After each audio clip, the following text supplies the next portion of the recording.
ہمارے خداوند یسوع کی انجیل مقدس مرکز کے مطابق اس کا 12واں باب 28 سے 34 آیات تک۔ ایک دن فقیوں میں سے ایک نے یسوع کے پاس آ کر اس سے پوچھا کہ سب سے پہلا حکم کون سا ہے؟ یسوع نے جواب دیا کہ پہلا یہ ہے، سن اے اسرائیل کہ خداوند ہمارا خدا ایک ہی خداوند ہے، بس تو خداوند اپنے خدا کو اپنے سارے دل سے، اپنی ساری جان اور اپنی ساری عقل اور اپنی ساری طاقت سے پیار کر، اور دوسرا یہ کہ تو اپنے ہمسائے کو اپنی مانند پیار کر۔ ان سے بڑا اور کوئی حکم نہیں۔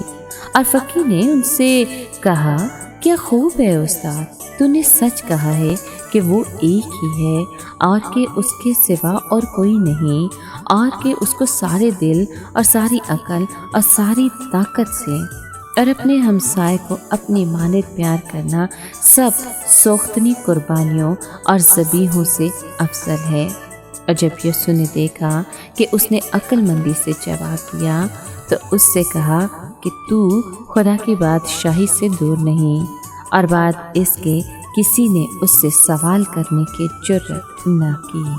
پاک کلام کے پڑھے اور سنے جانے پر خداوند کی برکت ہو، خدا کا شکر ہو۔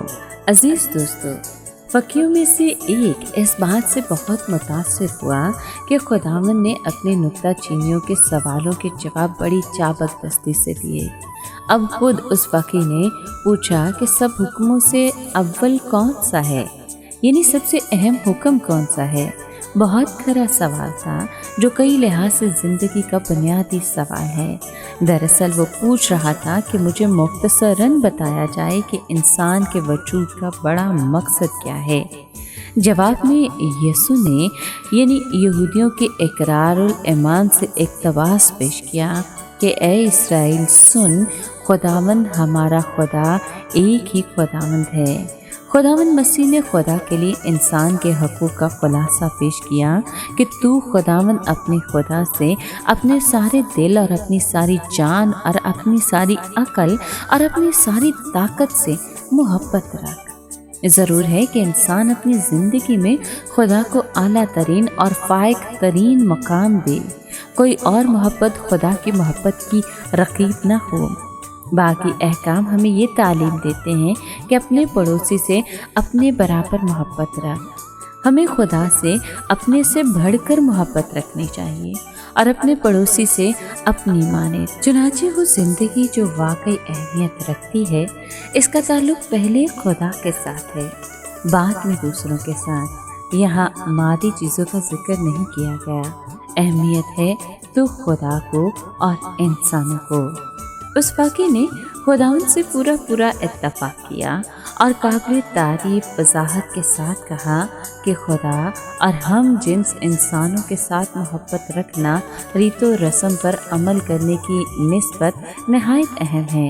اس کو احساس ہو گیا کہ لوگ مذہبی رسوم بھی ادا کرتے ہیں اور لوگوں کو دکھانے کی غرض سے خدا پرستی کا ڈھونگ بھی رچا لیتے ہیں، لیکن باطنی اور شخصی پاکیزگی نہیں رکھتے۔ اس نے یہ بھی تسلیم کیا کہ خدا انسان کے ظاہر اور باطن دونوں کو پرکھتا ہے۔ جب یسوع نے یہ قابل تعریف بات سنی تو اس فقیر سے کہا کہ تو خدا کی بادشاہی سے دور نہیں۔ بادشاہی کی سچی رعایا ظاہری مذہب سے خدا کو یا اپنے ہم جنس انسانوں کو یا اپنے آپ کو دھوکہ نہیں دیتی۔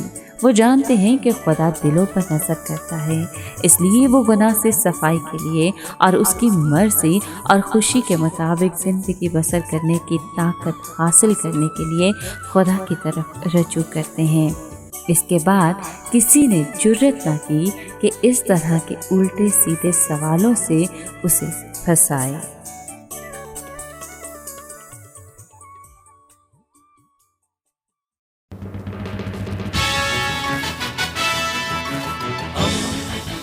دوستی کا پیغمبر، ریڈیو ویریتاس ایشیا۔